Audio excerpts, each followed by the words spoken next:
adalah sesuatu yang harus kita bayar agar jiwa dan harta kita suci. Zakat terbagi menjadi dua, yaitu zakat fitrah dan zakat mal. Zakat fitrah adalah zakat yang berfungsi untuk mensucikan jiwa kita, dan zakat mal adalah zakat yang berfungsi untuk mensucikan harta kita. Rukun Islam yang keempat adalah puasa. Puasa adalah menahan lapar dan haus dari terbit fajar hingga terbenamnya matahari. Allah Subhanahu wa taala berfirman, "Ya ayyuhalladzina amanu kutiba alaikumusiyam kama kutiba alal ladzina min qablikum la'allakum tattaqun." Yang artinya, wahai orang-orang yang beriman, diwajibkan atas kamu berpuasa sebagaimana diwajibkan atas orang-orang sebelum kamu agar kamu bertakwa. Quran surat Al-Baqarah ayat 183. Ayat tersebut mengingatkan bahwa kita sebagai orang yang beriman, kita diwajibkan untuk berpuasa agar kita bertakwa kepada Allah. Rukun Islam yang kelima atau yang terakhir adalah haji. Haji adalah menyengaja pergi ke Baitullah atau rumah Allah, yaitu Ka'bah. Berbeda dengan rukun Islam yang lainnya, haji hanya wajib bagi yang mampu saja. Itu saja yang bisa saya sampaikan. Bila ada kesalahan itu datangnya dari Allah, dan bila ada kesalahan itu datangnya dari saya, dan bila ada kebenaran itu datangnya dari Allah Subhanahu wa taala. Billahi taufiq wal hidayah. Wassalamualaikum warahmatullahi wabarakatuh. Waalaikumsalam warahmatullahi wabarakatuh.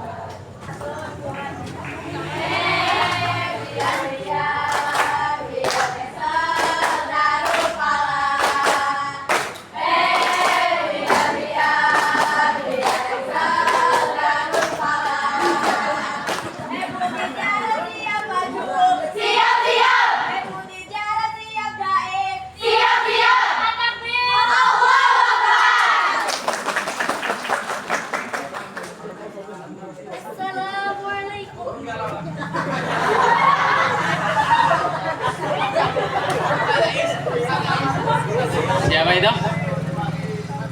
Assalamualaikum warahmatullahi wabarakatuh.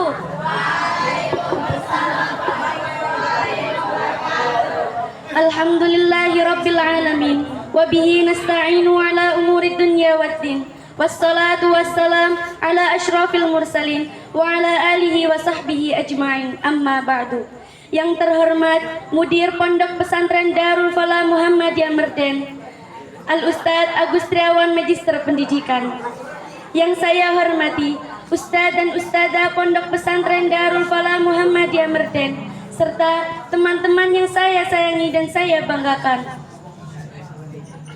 Pertama dan yang paling utama, marilah kita panjatkan puja dan puji syukur kehadirat Allah Subhanahu wa taala yang telah memberi kita begitu banyak nikmat sehingga kita dapat berkumpul di majelis yang insya Allah mubarak ini. Amin amin ya rabbal alamin. Salawat bertangkaikan salam marilah kita limpahkan kepada seorang pemuda padang pasir, seorang ilmuwan tanpa perguruan tinggi, seorang pejabat tanpa dasi, seorang yang telah membawa kita dari zamannya meraba-raba hingga zamannya layar kaca, dari zamannya onta hingga zamannya Toyota. Dialah Habibullah, kekasih Allah, Nabi kita, Nabi Muhammad sallallahu alaihi wasallam. Pada kesempatan kali ini, izinkan saya menyampaikan pidato singkat yang berjudul Cobaan sebagai Sunatullah. Cobaan itu ibarat bumbu penyedap yang mengeluarkan warna dan makna tertentu dalam kehidupan manusia. Cobaan merupakan sunatullah yang tidak mungkin dihindari. Setiap manusia pasti akan mendapatkan cobaan di dalam hidupnya. Meski demikian, kadar cobaan masing-masing orang itu tidaklah sama, dan masing-masing orang memiliki sikap yang berbeda dalam menghadapi cobaan hidupnya. Allah Subhanahu wa taala mendatangkan cobaan kepada kita bukan karena Allah tidak sayang kepada kita, bukan karena Allah tidak cinta kepada kita, tetapi justru sebaliknya. Allah Subhanahu wa taala mendatangkan cobaan kepada kita karena Allah sangat sayang kepada kita, karena Allah sangat cinta kepada kita, dan agar hambanya menjadi orang-orang yang bersabar dan menjadi orang-orang yang beriman kepadanya. Sebab barang siapa yang sabar dan ikhlas dalam menghadapi cobaan hidupnya, niscaya Allah Subhanahu wa taala akan mengangkat derajatnya ke level yang lebih tinggi. Dan Allah Subhanahu wa taala menjanjikan kepada hambanya bahwa bersama kesulitan pasti ada kemudahan.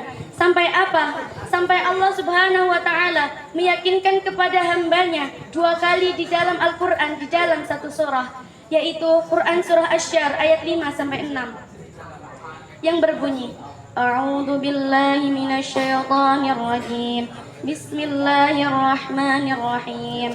Fa inna ma'al usri yusra, inna ma'al usri yusra.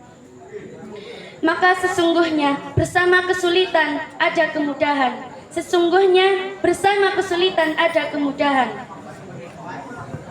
Mengapa kita harus ragu dengan janji Allah, sedangkan Allah Subhanahu wa taala Maha Pengasih lagi Maha Penyayang?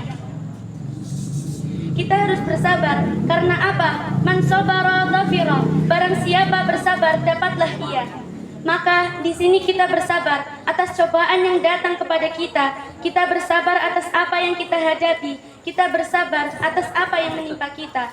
Karena dunia itu hanyalah tempatnya orang-orang yang selalu diberi cobaan oleh Allah Subhanahu wa taala untuk diuji kesabarannya dan untuk bekalnya di akhirat kelak. Setelah kita menghadapi cobaan itu dengan sabar dan ikhlas, insya Allah, Allah Subhanahu wa taala akan memberikan kebaikan kepada kita. Seperti dalam janji Allah Subhanahu wa taala di atas, yaitu bersama kesulitan pasti ada kemudahan. Misalnya, kita sedang mengikuti ujian. Sebelum ujian itu, kita harus belajar dengan rajin, kita harus belajar dengan tekun, kita harus belajar dengan ikhlas dan sabar.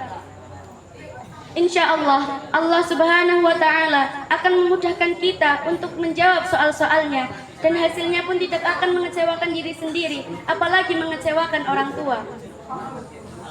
Seperti dalam pepatah yang mengatakan, berakit-rakit dahulu, berenang-renang kemudian, bersakit-sakit dahulu, bersenang-senang kemudian. Cobaan itu berat, cobaan itu sulit, tetapi jika kita menghadapinya dengan baik, kita menghadapinya dengan sabar, maka kita akan mendapatkan hasilnya, kita akan mendapatkan apa yang kita harapkan. Jika prosesnya itu baik, karena semuanya itu butuh proses, bukan protes.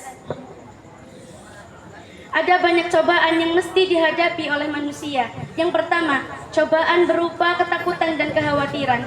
Ketakutan dan kekhawatiran merupakan salah satu titik paling beresiko yang kadangkali menjerumuskan seseorang ke dalam jurang kekufuran. Ketakutan dan kekhawatiran yang berlebihan atas masa depan. Misalnya, bisa saja mengakibatkan seseorang menghalalkan segala cara yang tadinya tidak boleh menjadi boleh karena dirinya sendiri, karena ia takut akan masa depannya. Yang kedua, cobaan berupa kekurangan makanan, kekurangan minuman, dan kekurangan buah-buahan. Kalian pernah nggak dengar cerita tentang seorang petani yang ingin memanen tanamannya? Jadi ada seorang petani yang sudah siap memanen tanamannya, namun ketika petani itu melihat ladangnya, tanamannya sudah terkena hama, sudah terkena banjir dan sudah rusak. Tetapi petani itu tetap bersabar dan mengikhlaskannya. Karena semuanya itu hanyalah cobaan yang datang dari Allah Subhanahu wa taala. Hanya dengan kesabaran dan dengan keikhlasan, manusia bisa menghadapi berbagai cobaan dalam hidupnya. Manusia juga diuji dengan kelaparan atau kekurangan makanan, dengan kemiskinan atau kekurangan harta.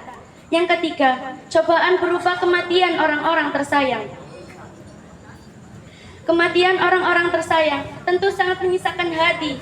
Pada dasarnya, tidak ada orang yang mau ditinggal oleh orang-orang tersayang untuk selama-lamanya. Tapi perlu diingat, tidak ada seorang pun yang dapat selamat dari kematian. Dan yang hidup itu pasti akan mati.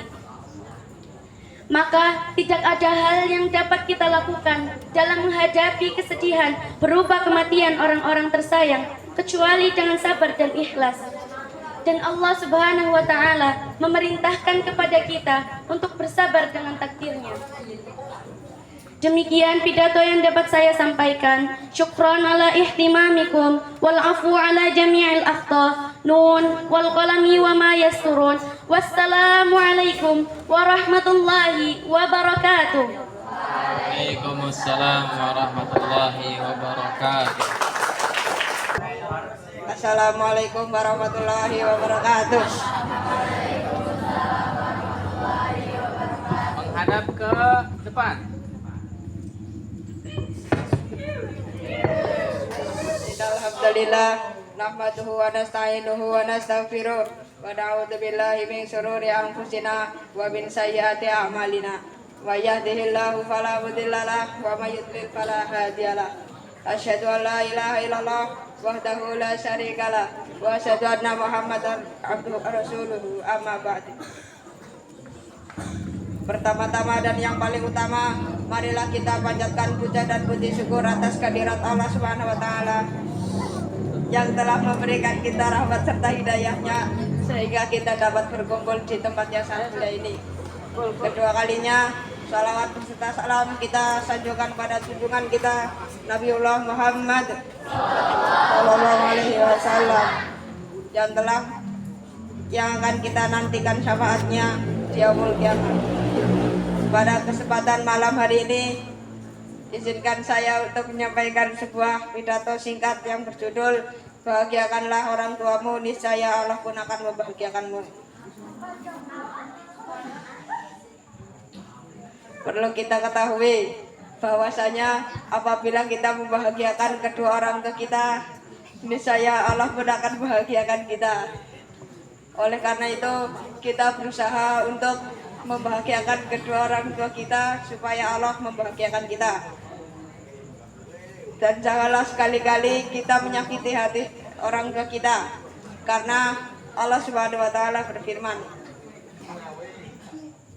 wa qadara rabbuka alla ta'budu illa iyyah wa bil walidaini ihsana imma yablughanna kal kibara ahaduhuma aw kilahuma fala taqul lahumā uffi wa la tanharhumā wa qul lahumā qawlan karima. Yang artinya, Tuhanmu telah memerintahkanmu agar tidak menyembah selainnya dan berbuat baik pada ibu dan bapak. Dan berbuat baik pada ibu dan bapak. Apabila salah satu dari keduanya atau kedua-duanya telah sampai kepada usia lanjut dalam pemeliharaanmu, maka sekali-kali janganlah engkau mengatakan kepada keduanya perkataan ah, dan janganlah engkau membentak keduanya. Dari ayat di atas menyimpulkan bahwasanya begitu pentingnya kita tidak menyakiti hati orang tua kita, sampai kita hanya mengatakan ah saja tidak boleh, apalagi sampai membentaknya. Oleh karena itu kita harus selalu menjaga hati orang tua kita supaya tetap senang dan tidak kecewa terhadap kita. Karena ridho Allah ada pada ridho kedua orang tua kita, dan murka Allah ada pada murka kedua orang tua kita. Oleh karena itu janganlah kita berani-berani menyakiti hati orang tua kita sekecil apapun. Demikian pidato singkat dari saya. Apabila terdapat kesalahan itu datangnya dari saya, dan apabila terdapat kebenaran itu datangnya dari Allah. Saya akhiri. Wassalamualaikum warahmatullahi wabarakatuh.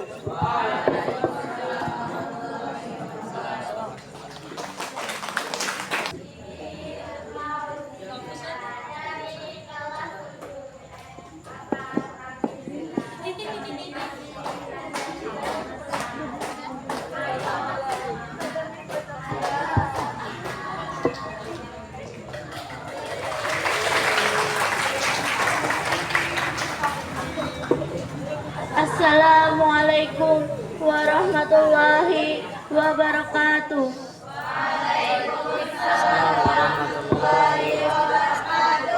Alhamdulillahirabbil alamin wa bihi nasta'in ala umuri dunya waddin. Wassalatu wassalamu ala asrafil mursalin wa ala alihi wa sahbihi ajmain, amma ba'du. Yang saya hormati Ustadz, Ustazah, Pondok Pesantren Darul Falah Muhammadiyah Meden, dan teman-teman sekalian yang saya cintai dan yang saya banggakan. Pertama-tama, marilah kita panjatkan puja dan puji syukur atas kehadirat Allah Subhanahu wa Ta'ala yang telah memberikan kita semua nikmat sehat dan nikmat sempat sehingga kita semua dapat hadir di sini. Dan yang kedua kalinya, tak lupa salawat serta salam selalu tercurahkan kepada baginda Nabi Agung Muhammad Sallallahu Alaihi Wasallam yang insya Allah akan memberikan kita semua syafaatnya di yaumul akhir nanti. Dan berdirinya saya di sini akan menyampaikan sebuah pidato dengan judul Ria.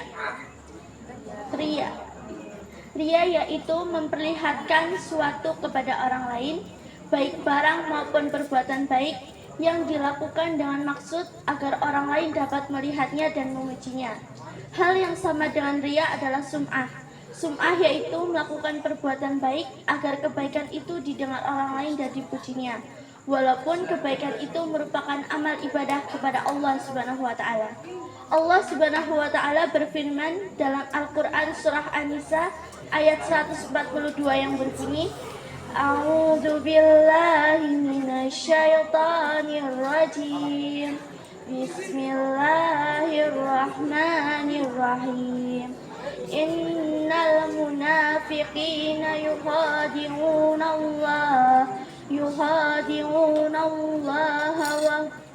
wa huwa khadi'uhum wa idza qamu illa sholati qamu kusala yura'unna nasa wa la yad'unallaha illa qalila.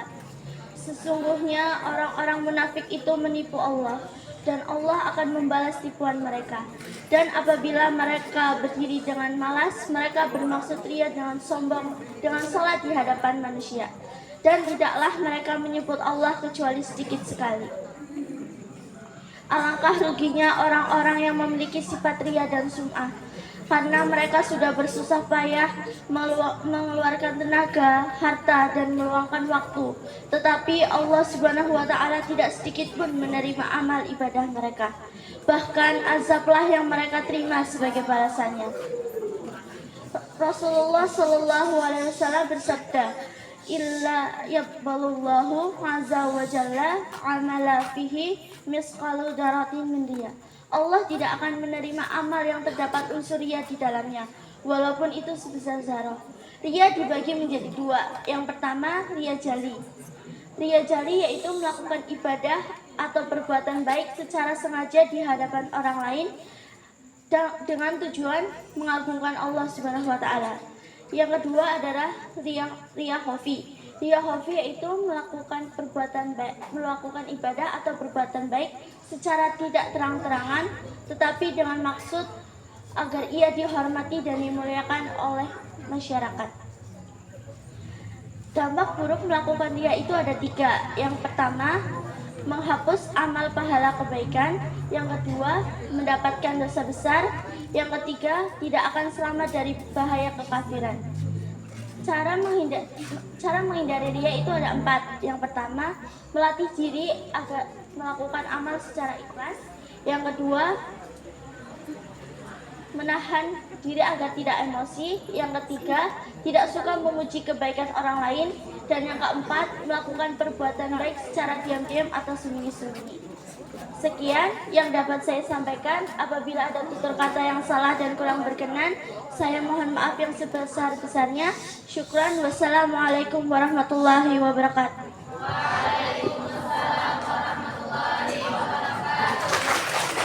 Panggil.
lanahtadiya laula an hadanallah. Asyhadu an la ilaha illallah wahdahu la syarikalah wa asyhadu anna Muhammadan abduhu wa rasuluh la nabiyya ba'dah. Sedalam syukur setinggi puji hanya kepada Allah Ilahi Rabbi, penguasa alam jagat raya ini, yang karenanya kita masih bisa berjumpa sampai hari ini. Salawat serta salam semoga selalu tercurah kepada seseorang tokoh revolusioner yang merupakan the best from the best man. Dialah kekasih Allah, Nabi besar Muhammad sallallahu alaihi wasallam. Yang terhormat Mudirul Mahad Darul Falah Al-Ustadz Agus Triawan MPD, yang saya hormati Ustadz-Ustadzah Pondok Pesantren Darul Falah, yang saya hormati pula santriwan-santriwati sekalian yang semoga dirahmati oleh Allah. Baiklah, di sini saya akan menyampaikan untayan hikmah dengan judul tema Jangan Takut Bersedekah. Jangan takut bersedekah. Di sini saya akan menyampaikan satu amalan yang dianjurkan, juga dicintai oleh Allah, juga berpotensi mendatangkan mendatangkan pahala yang berlimpah. Apa itu? Yaitu sedekah atau sedekah. Akan tetapi banyak dari kita yang takut bersedekah karena takut harta berkurang. Dalam Al-Quran surah Al-Baqarah ayat 268 Allah subhanahu wa ta'ala berfirman, A'udzu billahi minasyaitonir rajim. Bismillahirrahmanirrahim. Asy-syaitanu ya'idukumul faqra wa ya'murukum bil fahsya. Wallahu ya'idukum maghfiratan minhu fadla. Wallahu wasi'un alim. Yang artinya, setan menakut-nakuti kamu dengan kemiskinan dan membuat kamu berbuat kejahatan. Sedangkan Allah menjanjikan untukmu ampunan serta karunia-Nya, dan Allah Maha Luas lagi Maha Mengetahui. Melalui ayat ini Allah Subhanahu wa taala menegaskan bahwa ketakutan kita untuk bersedekah sebenarnya hanyalah tipu daya setan. Sebagaimana dikatakan oleh Imam Ibnu Katsir, siapa tadi? Imam Ibnu Katsir, atau bisa dipanggil nama aslinya Imaduddin Ismail bin Umar bin Katsir Al-Quraisy Al-Bushrawi, dalam kitab tafsirnya mengatakan bahwa setan menyuruh manusia untuk berbuat kikir dan tidak mau bersedekah agar hartanya tidak berkurang. Sementara Allah yang Maha Kaya yang akan membalasnya. Dalam sebuah hadis dari Abu Hurairah radhiyallahu anhu, Nabi Muhammad sallallahu alaihi wasallam bersabda, "Mana qasat shadaqatu mim malin." Tidaklah sedekah itu mengurangi harta. Terbukti bahwa sedekah itu tidak mengurangi harta. Buktinya, yang sedekah menjadi profesor, yang sedekah menjadi dokter, yang sedekah menjadi berkah, yang sedekah menjadi ustadz-ustadzah. Masya Allah.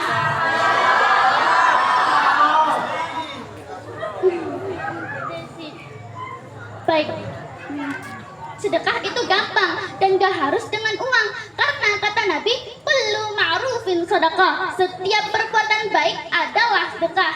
Berarti boleh sedekah dengan ilmu? Boleh sedekah dengan makanan? Boleh. Misalnya nih, kalian kan di pondok. Kalau kalian punya jajan, bagiin ke teman-teman yang lain. Bisa jadi kan sedekah jajan setoples dibalas jajan lainnya lebih banyak lagi. Alhamdulillah. Akan tetapi jangan pula itu yang diharapkan teman-teman. Tidak pun berbalas makanan, insya Allah Allah balas dengan banyak kebaikan. Harta berkah karena sedekah, panjang umur karena sedekah, dosa dihapuskan karena sedekah, pahala berlimpah karena sedekah. Masya Allah. Semoga Allah ringankan tangan kita untuk bersedekah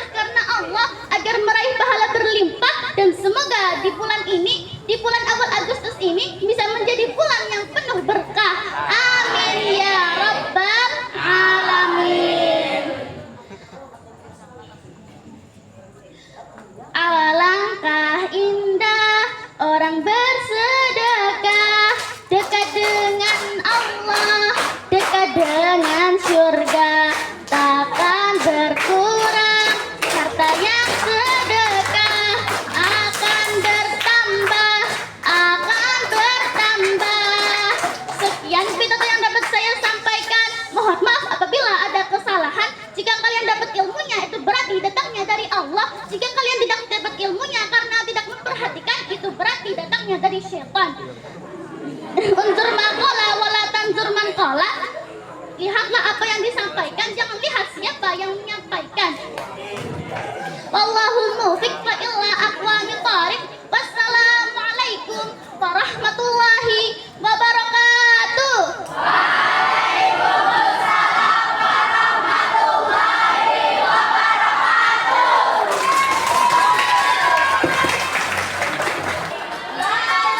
Panggung dan podium dipersiapkan.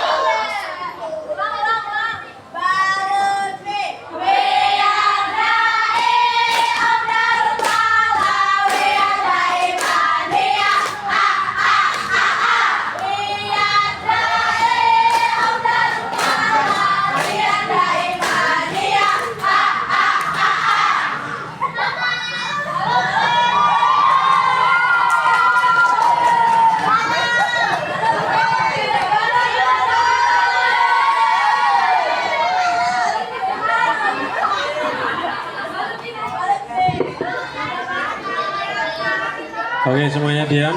Kita menyimak Ustadzah Lutfi Mardiana.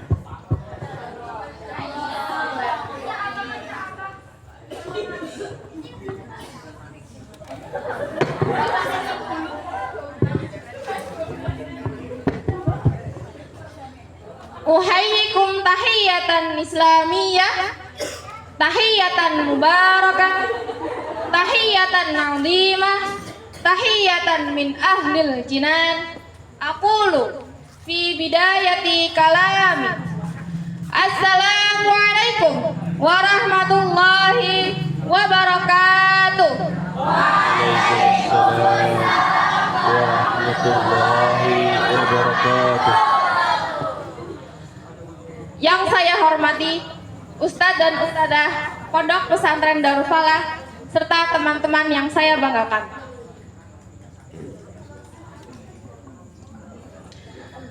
Alhamdulillahilladzi an'amana bi ni'matil Islam wal iman. Wa nusalli wa nusallim ala khairil anam Sayyidina Muhammadin wa ala alihi wa sahbihi ajma'in. Amma ba'd.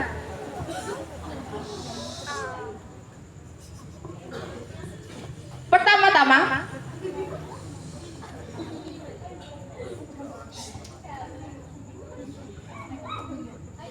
marilah kita panjatkan puja dan puji syukur kita atas kehadirat Allah Subhanahu wa taala yang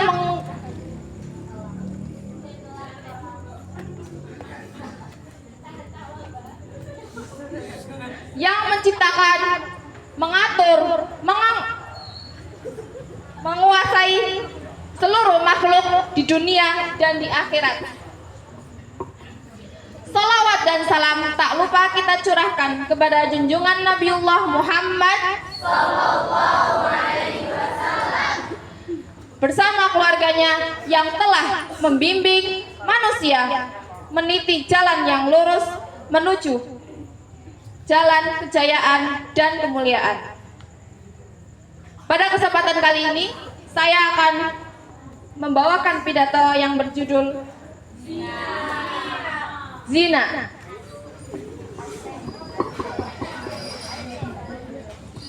Siapa yang tidak mengakui bahwa zina dan perbuatan-perbuatan yang mendekatinya adalah perbuatan kemaksiatan? Saya yakin begitu kata zina disebut, pasti yang terbayang adalah perbuatan yang tidak senonoh, hina, bejat yang dilakukan oleh sepasang manusia, laki-laki dan wanita tanpa ikatan sah pernikahan. Ya, itulah zina.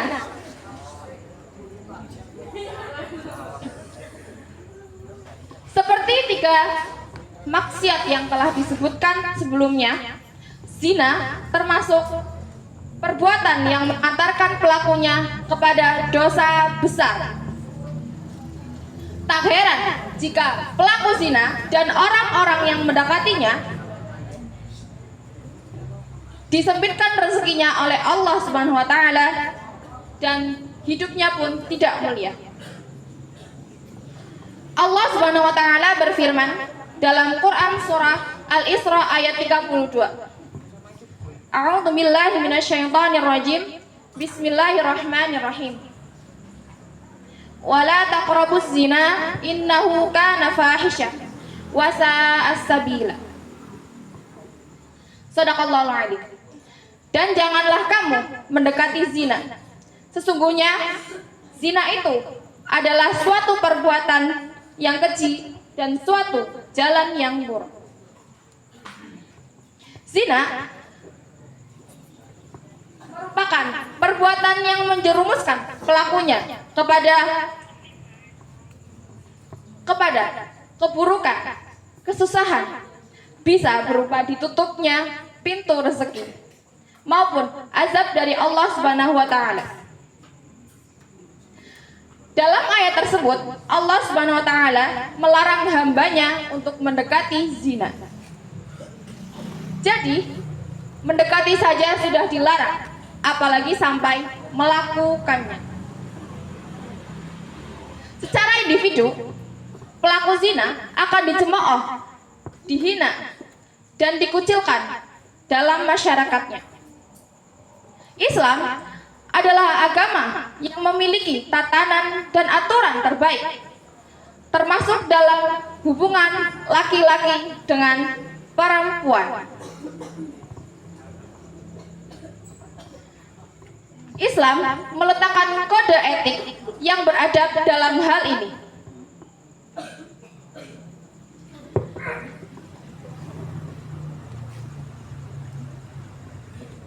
Dan itu tidak dimiliki oleh aturan dan tatanan manapun.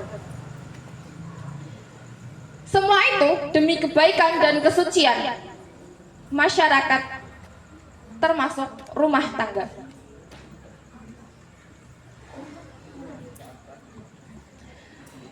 Zina adalah perbuatan dosa besar yang mendatangkan kefakiran, sebagaimana sabda Rasulullah Shallallahu Alaihi Wasallam. Perbuatan zina itu mendatangkan kefakiran. Hadis riwayat Al-Qadi dan Baihaqi dari Umar bin Khattab.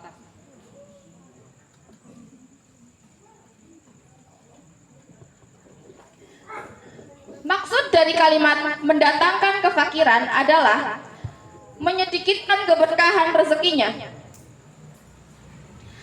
Selain kefakiran, dampak lain dari perbuatan zina yang dapat dirasakan di dunia diantaranya dicabutnya iman, tidak menikah kecuali dengan sesama pezina, kehilangan nasab anaknya, dan kehilangan rasa cemburu. Itulah beberapa akibat azab yang akan ditimpakan kepada orang-orang yang bermaksiat. Adapun di akhirat, pelaku zina tidak akan mencium aroma surga. Sebaliknya, mereka akan masuk ke dalam neraka jahanam. Oleh karena itu, marilah kita menghindari perbuatan zina agar hidup kita mulia, bahagia dunia dan akhirat, dan dapat dipermudah dalam menjemput rezeki Allah Subhanahu wa taala. Mungkin cukup sekian pidato dari saya. Thank you for your attention, and the last Wassalamualaikum warahmatullahi wabarakatuh.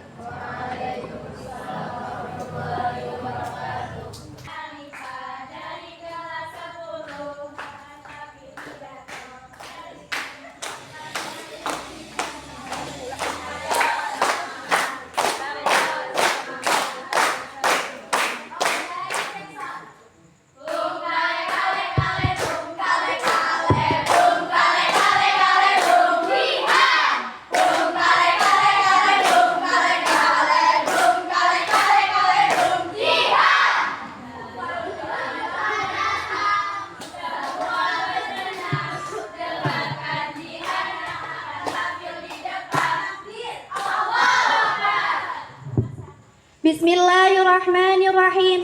Assalamualaikum warahmatullahi wabarakatuh.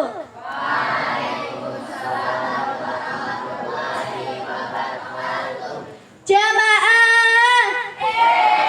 Oh, jamaah.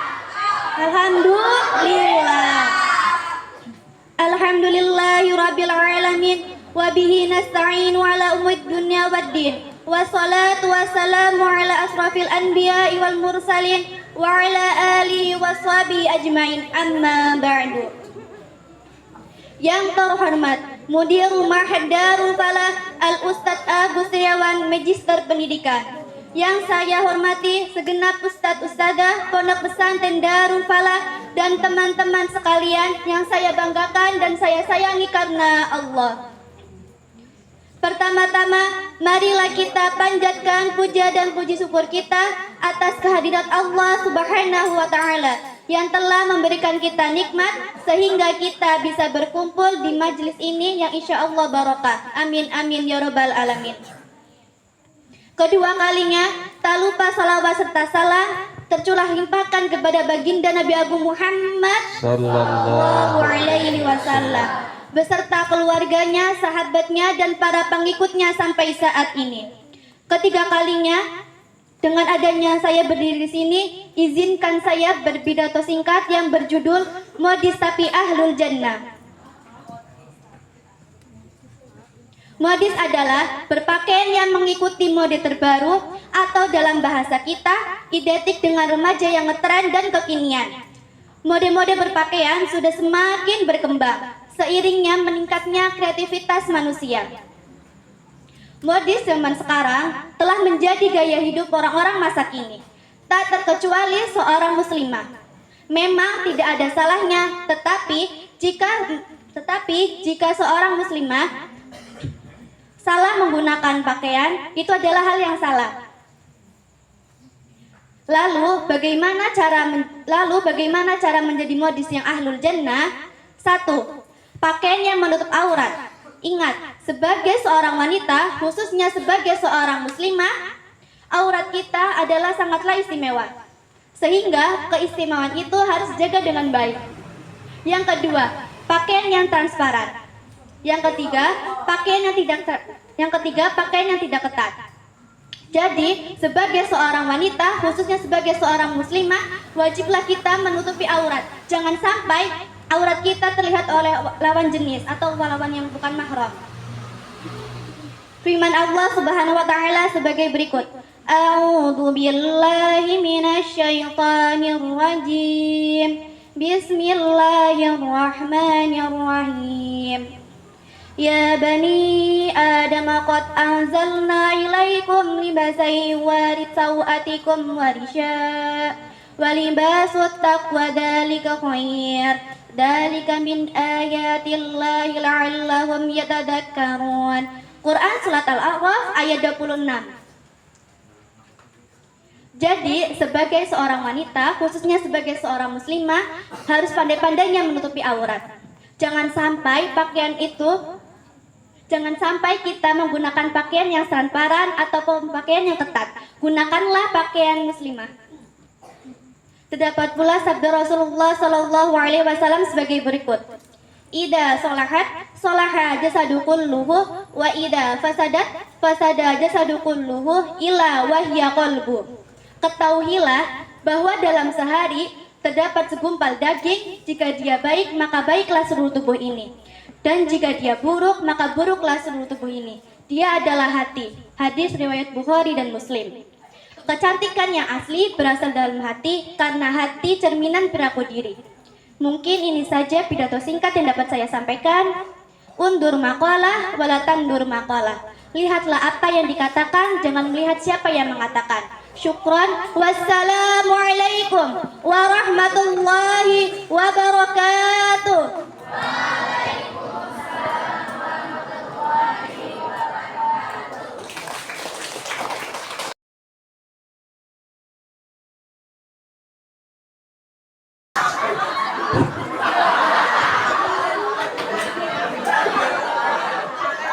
Assalamualaikum warahmatullahi wabarakatuh.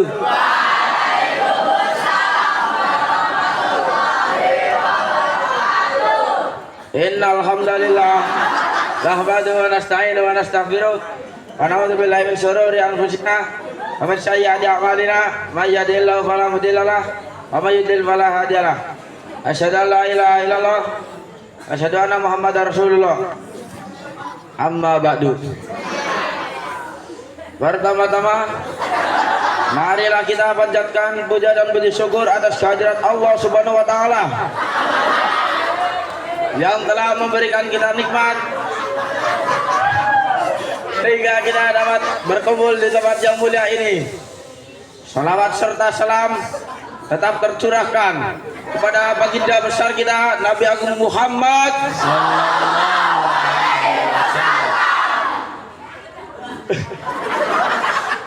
yang telah membawa Islam dari zaman jahiliyah menuju zaman Islamiyah. Pada malam hari ini saya akan menyampaikan apa ya? Pidato tentang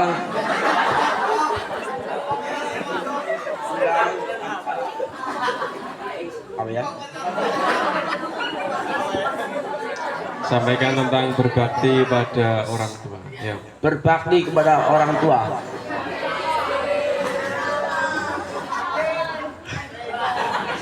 Kita sebagai anak harus berbakti kepada orang tua.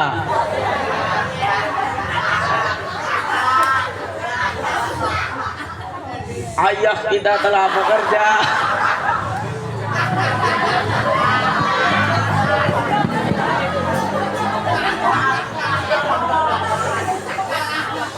Allahu Akbar.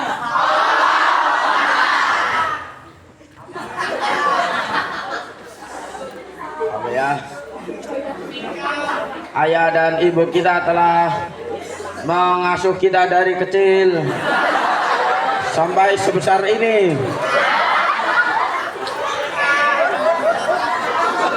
Jadi kita tidak boleh durhaka kepada orang tua kita. Apa?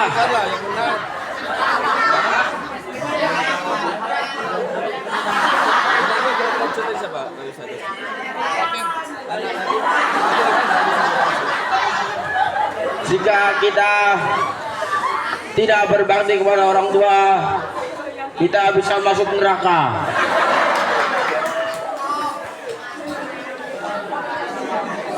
Dan jika kita berbakti kepada orang tua, kita bisa masuk surga.